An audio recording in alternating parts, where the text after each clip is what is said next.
You know, what's interesting is that a lot of people try to invite people to the way of Allah, to the religion, to the faith, to Islam, in ways that have no relation whatsoever in any stretch of the imagination of the word invite, right?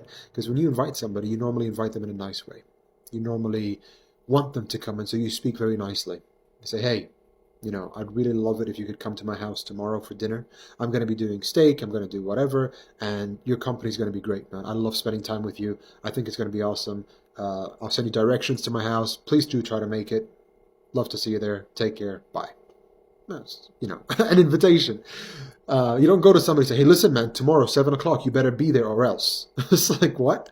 Why would you talk to somebody like that? And so Islam tells you that in the Quran already. It says, وَدْعُوا إِلَى سَبِيلِ رَبِّكَ بِالْحِكْمَةِ وَالْمَوْعِظَةِ الْحَسَنَةِ.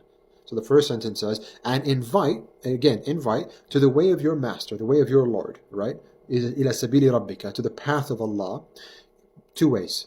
Bil-hikmah, so that's one thing, the hikmah, which is wisdom. So you got to be smart in how you talk, because different people need to be spoken to at different levels, in different ways. You got to choose the right time. You can't go to somebody going through, some sort of terrible difficulties, like, hey man, this came from Allah, okay? You can't show weakness. You can't show that it doesn't work like that.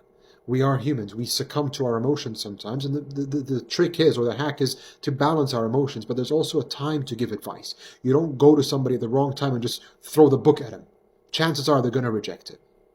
And then the second element of inviting to the path of God is al-maw'idha al-hasana. Now, maw'idha comes from the word wa'adha in Arabic, and roughly translated, this means to bring awareness to tell somebody, to advise somebody that, hey, I'm going to let you know that this is happening, or this is going to happen.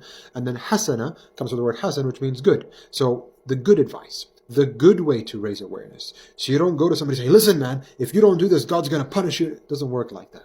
Right? You got to go to them with love, with genuine care for their well-being, with a genuine interest to bring them to the path and not to get your point across. You see a lot of these debates online, right, in social media circles, whether they're on Facebook or Instagram or TikTok or YouTube or whatever, and it's like, oh, well, that sheikh, he really showed him, he put him in his place, he showed him what's what, he brought all the evidence and he gave him a smackdown. And everyone's like, and the crowd's going wild.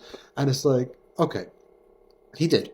And his argument was great, and his style was amazing, and his evidence was on point. Now the other person, what was the point of the debate, right? Is to find the truth. Or that should be the point of the debate, at least, right? But now the other person who lost the debate in front of everybody is embarrassed, is angry, is upset. You think he's going to listen to that message? Or he's going to go home and just be angry and say, you know what, that guy was really rude, I need to put him in his place, and the feud keeps going on and on. So where was the hikmah? Where's the wisdom in that? Where's the maw'idh al-hasana? You delivered the message, but the message wasn't heard.